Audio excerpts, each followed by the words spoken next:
In today's video, I'm going to teach you how to easily connect an existing domain to your website using the Hostinger Website Builder. Whether you're setting up a personal blog or a professional business site, connecting your custom domain is an essential step to establish your online presence. So let's dive right in and get started. First things first, you'll need to log into the Hostinger Website Builder. If you're not sure where to find it, head over to the Hostinger website and access your account. Once logged in, you'll find yourself on the dashboard where you manage your website.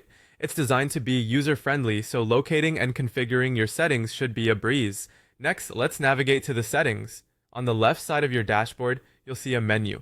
From the options available, click on Site Settings. This is where all the essential configurations for your website reside. Under Site Settings, look for Domain. Clicking on Domain will open up all the domain-related settings you'll need to manage. Now, what we want to do is link your own domain to your site. So look for an option called Connect Existing Domain.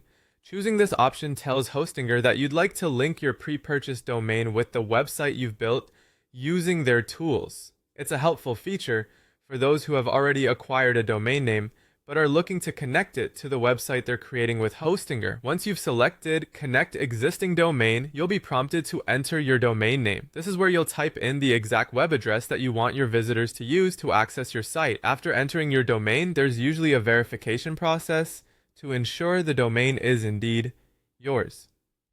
This might involve verifying ownership through your domain registrar, so be sure to follow any extra steps required by the platform hosting your domain. With ownership verified, you may need to update your DNS records, especially if your domain isn't already pointing to Hostinger. DNS records are essentially the directory for your domain, telling the internet where to look to find your website. Hostinger will provide you the exact DNS details needed, and these usually include a couple of numbers and letters to enter at your domain registrar's website. If you've never edited DNS records before, it might seem daunting, but just carefully follow Hostinger's instructions. They're quite thorough.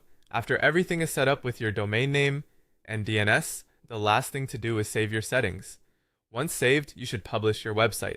By hitting publish, you update your site with the linked domain, and it becomes live for all to see. Remember that DNS changes can take some time to propagate, so if you don't see the changes immediately, just give it a bit of time. And that's all there is to it. By following these steps, your website should now be up and running on your custom domain. Thanks for tuning in, and happy website building!